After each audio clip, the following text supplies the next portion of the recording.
Hello friends, जय माँ बगलामुखी, जय माँ विंध्यवासिनी, जय माँ तारा।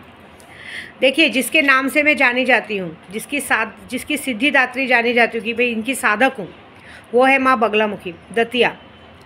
जिनसे मैं दीक्षित हुई वो है कामाख्या, और जिनका स्वरूप मिला वो है माँ तारा। मैं सबको कहती थी मैं अघोरी हूँ, लेकिन अघोरी की पहचान कैसे होगी? अघोरी की पहचान तो बालों में जटाएं आनी चाहिए। जटाएं दी भगवान ने मुझे, खुश होके। सबसे बड़ा गिफ्ट तो भगवान ने दिया, खुश होके मुझे जटाएं दिया। हाँ, मैंने मंदिर में सबसे पहले अपने श्याम बाबा को स्थापित किया है आज, क्योंकि आज गुरुवार का दिन है। अपने श्याम बाबा को स्थापित किया और सबसे बड़ा कारोबार उन पर दे दिया है। मैंने अपने श्याम बाबा को कहा है कि मैं जो 11 लाख का जप करने आई हूँ बगलामुखी माँ का, इसे निर्विघ्न तरीके से पूरा करना। जाप यहाँ होगा, हवन होगा माँ तारा के मंदिर में। तो बाबा आपके ऊपर है। सालासर हनुमान जी को हनुमान चालीसा पढ़ के ये काम किया जाएगा कि इसमें जो भी विघ्न आए उसे आप देखना, क्योंकि हनुमान चालीसा में चौपाई है ना, तुम रक्षक काहू को डरना, आपन तेज समारो आपे, तुम रक्षक काहू को डरना। तो जब भगवान हमारे रक्षक बन जाए ना, तब हमारा कोई कुछ नहीं बिगाड़ सकता। तो बगलामुखी की पूजा की पहले सावधानी बताती हूँ मैं आपको। देखिए, पूरे विश्व में अगर कहा जाता है तो माँ बगलामुखी एक ऐसी देवी हैं जो हमारे हिंदू शास्त्र में, जैसे बहुत सारे दुश्मन हम पर हावी होते हैं, बहुत उनको सबक सिखाना रहता है। हम किसी भी परीक्षा में जाके बैठे, जैसे अगर अभी हम कोई परीक्षा में जा रहे हैं और हमें सामने उसकी तैयारी नहीं की है, पढ़ाई नहीं की है, लेकिन हम परीक्षा में जा रहे हैं, तो बगलामुखी माँ वहाँ का पेपर ही बदल देंगी। वो आपके मन मुताबिक होगा। जैसे एक सैंपल के तौर पे एक बार एक गायक कविताकार था, वो एक सम्मेलन में गया, वहाँ पे बड़े बड़े कविताकार बैठे थे, लेकिन वो माँ बगलामुखी की साधना करके गया। उसे कविता नहीं आती थी, लेकिन उसने जो भी बोला वो सबसे बढ़कर आया, मतलब वो सबसे आगे आया। विजय प्राप्ति के लिए माँ बगलामुखी का पूजा की जाता है। केस कोर्ट कचहरी केस ना हो, कभी मान प्रतिष्ठा ना बिगड़े, दुश्मन हमारे हमेशा आगे झुके रहे। आपको पता है, दुश्मन चाहे कितना भी बलवान क्यों ना हो, कितना भी ताकतवर क्यों ना हो, हमारे सामने आके नतमस्तक होगा ही होगा। ये बगलामुखी की ताकत है, ठीक है। हर जगह का काम अपना परफेक्ट होता है, जैसे हम जो भी सोचे करें वो होते हैं। दुश्मन हमारे सामने कभी जबान खोल के बात नहीं कर सकता। जैसे उसने हमसे आँख से आँख मिलाया, वो चुप बैठ जाएगा। हमें सामने वाले का आभास हो जाता है, पूर्ण आभास, मतलब कहते हैं ना, कल क्या होने वाला है या सामने वाला कल क्या सोचने वाला है, कल हमारे लिए क्या करने वाला है, वो बगलामुखी उसको बता देती है और उसे पहले रोक देती है। सबसे बड़ी बात, ग्रहों की शांति। ग्रहों की शांति कहते हैं, जैसे अभी लोगों के ग्रह बिगड़े हैं, किसी पर राहु केतु, कहते हैं 2024 तक तुम्हारा राहु खराब है, तुम्हें कोई नहीं सुधार सकता। तुम्हारा शनि खराब है, तुम्हें कोई नहीं सुधार सकता। जैसे कि अभी आज की तारीख में 6 राशियों का हालत बहुत ख़राब है। मेष, सिंह, कुंभ, तुला, वृश्चिक राशि, मीन राशि। ये इन लोगों का साल पूरा इतना ख़राब है ना कि इन्हें तो पहले बगलामुखी का कवच लेना चाहिए, क्योंकि बगलामुखी की माँ पूजा एक ऐसा है जिससे सारे ग्रह शांत होते हैं, ग्रहों की शांति होती है। क्योंकि माँ बगलामुखी के साथ भैरव की पूजा होती है, काल भैरव की पूजा होती है, बटुक भैरव की पूजा होती है, ऐसा सारे लोगों की पूजा होती है। तो इसमें ग्रहों की शांति का बहुत सम्मेलन किया जाता है। और कहते हैं कि जब पूरा विश्व सोता है, ये माँ बगलामुखी की पूजा रात को ही होती है। साधक दिन में इसकी पूजा नहीं कर सकता। रात को 9 बजे से लेके सुबह 3 से 4 बजे तक इनकी पूजा की जाती है। इनका मंदिर का पट कभी बंद नहीं रहता। जो भी साधक इनकी पूजा करता है, उन्हें पूरा ब्रह्मचार्य का व्रत करना पड़ता है। उनका ब्रह्मचार्य का व्रत के बगैर ये पूजा नहीं हो सकती। लेकिन अगर साधक पूजे पे बैठा है और उसका कोई ब्रह्मचार्य व्रत तुड़वाने की भी कोशिश करता है, एक बात याद रखना, ये माँ बहुत ही गुस्से वाली हैं। ये तुरंत जान ले लेती है, ये तुरंत आपकी उधर। हमारे गांव में कहते हैं एक आदमी सिर्फ पूजा कर रहा था, उससे सिर्फ मंत्र उच्चारण गलत हुए। तो हमारे गांव में जो बंदा था, वो आदमी ने माँ के कुछ उच्चारण, मतलब मंत्रों के उच्चारण कुछ गलत किए थे, वो पहाड़ पे से गिर के मर गया था। इससे मैं आपको सबको कहूँगी कि कोई भी बगलामुखी साधक अगर बगलामुखी की साधना चालू है तो गलती से भी उसकी पूजा रुकवाने की कोशिश मत करना, क्योंकि माँ सिर्फ साधक कोई नहीं, जो साधक की पूजा रोकने की भी कोशिश करे उनकी भी जान ले लेती। मैं आपको, देखो, ये मत सोचो कि मैं आपको डरा रही हूँ या मैं डर रही हूँ। मैं इस बात से नहीं डरती हूँ कि मेरी पूजा तो कोई रोक ही नहीं सकता, मैं तो पूजा करूँगी। हम तो अघोरी हैं। मैं महिला अघोरी हूँ।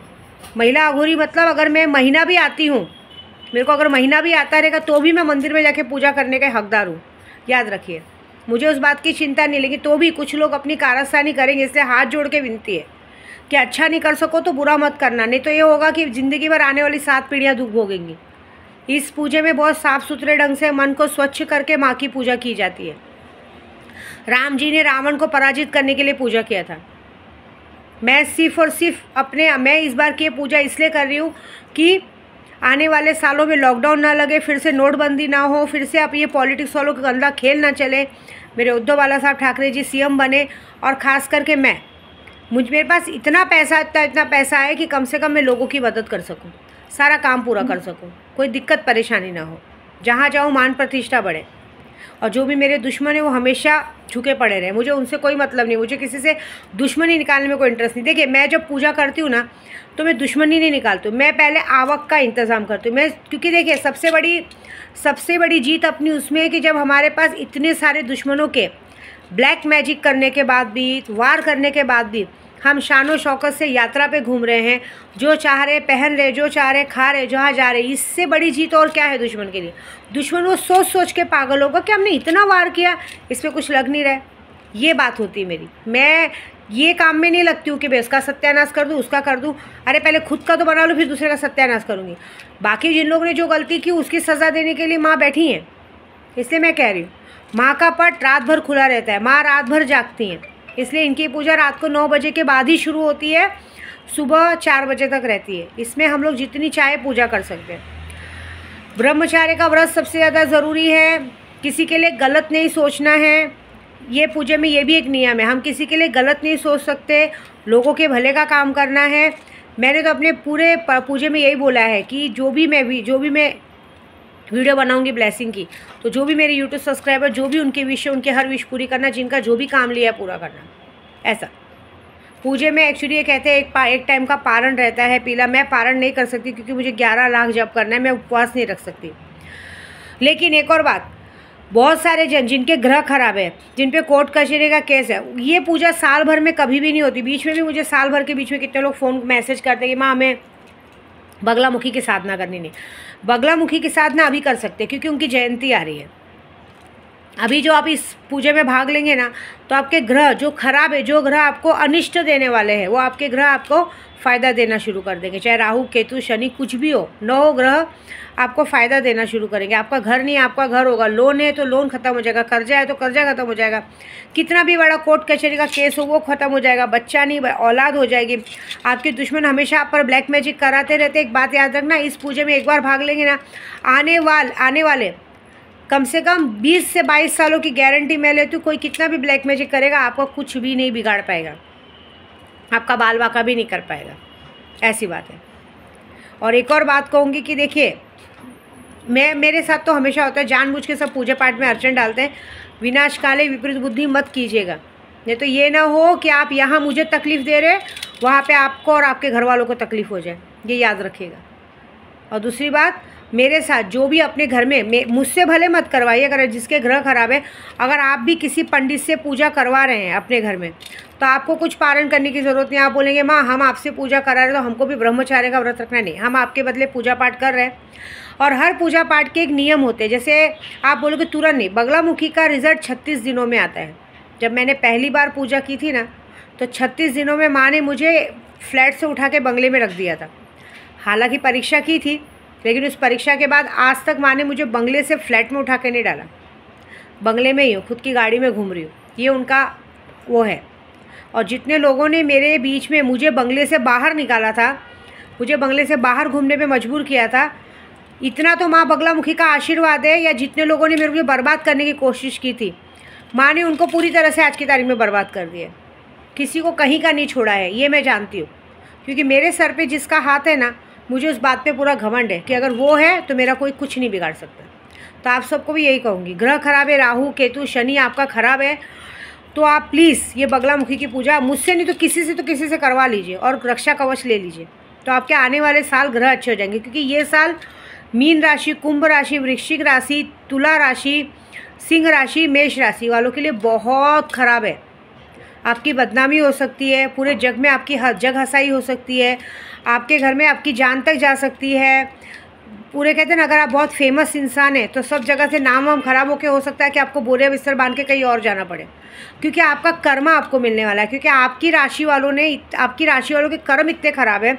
आप लोगों ने हमेशा लोगों का बुरा सोचा है, हमेशा लोगों को नीचा दिखाने की कोशिश की, कभी दान धर्म नहीं किया, कभी कुछ पूजा पाठ नहीं किए, लोगों के साथ गलत सोचा है, लोगों के पैसे लिए तो वापस नहीं लिए, लोगों का अगर पैसा ले लिया तो उन्हें वापस नहीं किया, लोगों को तकलीफ़ दी है, ब्लैक मैजिक किया, दुख दिया है।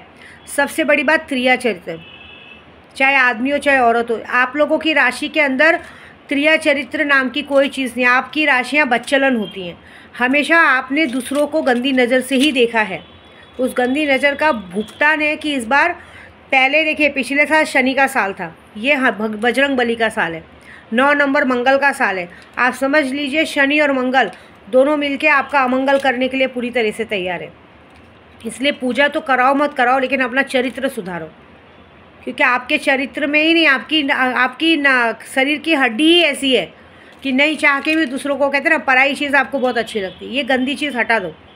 जिस दिन आपका मन स्वच्छ हो जाएगा ना, आपका ग्रह खुद ब खुद सुधर जाएगा, याद रखना। नहीं तो आपके विनाश से आपको कोई नहीं रोक सकता। आज आप जो गलती कर रहे हो, कल इसका भुगतान नहीं होगा कि खुद के बच्चे आपको दरवाजे पे खड़ा नहीं करेंगे, ताना मारेंगे, गंदी से गंदी बीमारियाँ होगी। जैसे कुमाता मरी, कुमाता भी वैसी थी, ये पर्सनल एक्सपीरियंस है मेरा। कुमाता भी ऐसी थी, उसे हमेशा बाहर के मर्द अच्छे लगते थे, बाहर की चीज़ें अच्छी लगती थी, हमेशा अच्छा लगता था। कभी उसने अपने बच्चों के लिए नहीं सोचा, ये नहीं किया, सब पर एहसान जताती थी, लोगों का पैसा ले लेती थी तो वापस नहीं करती थी, सिर्फ अपना अपना अपना अपना करती थी। आज उसकी मौत ऐसी हुई ना, इतनी गंदी तरीके से हुई कि किसी ने सोचा नहीं था, इसलिए कह रही हूँ। और साथ में उसने अपना कर्म तो बिगाड़ा ही बिगाड़ा, अपने आने वाले 7 पीढ़ियों का कर्म बिगाड़ लिया। इसके लिए कर्मा इज़ बैक, कर्म सुधारो, बस इतना कहूँगी मैं। ठीक है, जय माता दी।